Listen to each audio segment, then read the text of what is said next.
प्रतिक्रिया. आज 6व्या वर्षाचा हा समारोप सोहळा. गेले 7 दिवस हांचे कृतज्ञ आहोत. राजा परांजपे रसिकांच्या पाठिंब्याच्या वरती दुसरा मग तिसरा असे 6 महोत्सव आजपर्यंत आयोजित केले होते. गेली 7 दिवस आम्ही सुद्धा आमच्याकडनं तोच प्रयत्न केला. महत्त्वाचं म्हणजे मला असं वाटतं की हे या महोत्सवाचं सगळ्यात मोठं यश आहे.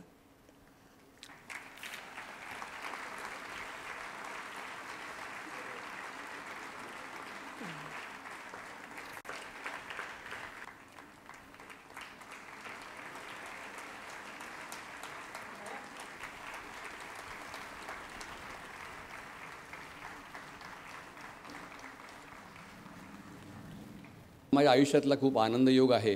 राजा परांजपेंसारख्या दिग्दर्शका आणि अभिनेत्याच्या नावाचा पुरस्कार मला मिळतो आहे. हा खरंच मला खूप म्हणजे कसं व्यक्त करावं कळत नाही. त्याच्यानंतर मी बोलणारच आहे पावणे 1 तास. मला असं वाटतं की राजाभाऊ परांजपे ही व्यक्ती नव्हती, ही संस्था होती. आपल्या चित्रपटसृष्टीला एक खरोखरच एक वेगळी दिशा देणारी.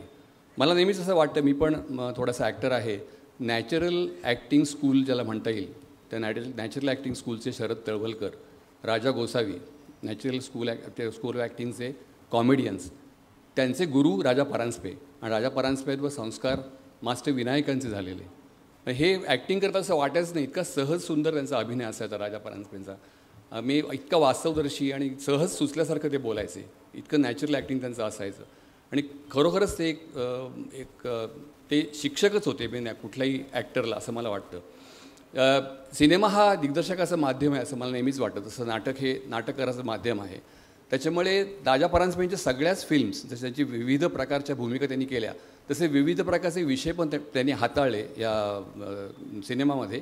आणि त्या सगळ्या हाताळण्यामध्ये त्यांची दिग्दर्शक म्हणून एक हुकमत, एक पकड आपल्याला सतत दिसत असते.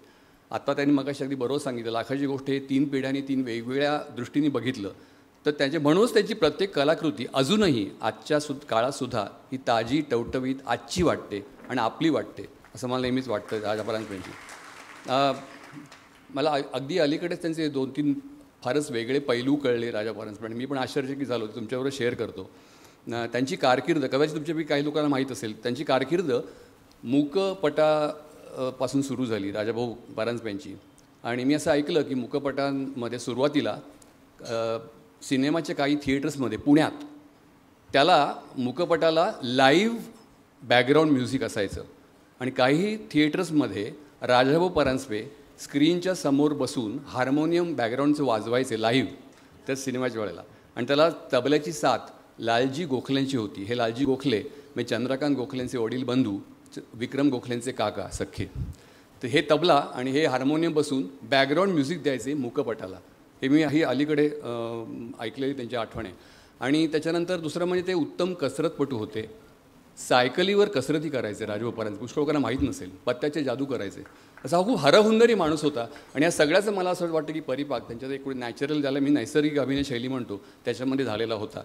त्याच्यामुळे मला खरोखरच पुन्हा एकदा मी कृतज्ञता व्यक्त करतो की मला इतक्या मोठ्या व्यक्तीच्या नावाचा पुरस्कार तुम्ही दिलात. आणि मला एक इन्स्पिरेशन, एक स्फूर्ती याच्यामुळे मिळेल याच्या पुढेही. आणि एक प्रभाव टाकणाऱ्या व्यक्तीच्या नावाचा पुरस्कार आपल्याला मिळतो आहे, याचा आनंद खरोखरच खूप मोठा आहे. धन्यवाद. एक छान पद्धतीनं राहते आहे असं दिसलं. आणि आज 6 वर्ष 7 वर्ष झाली. लवकरच त्याची 11वं वर्ष वगैरे वगैरे असं व्हावं, 51वं वर्ष व्हावं. मला मोकळीक असेल तर मला जरूर बोलवावं. राजाभाऊ माझ्यासाठी काय होते नेमकं काय सांगू.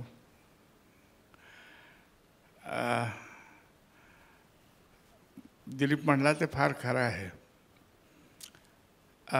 गायकांची जशी घराणी असतात ना, तशी नटांची घराणी असतात.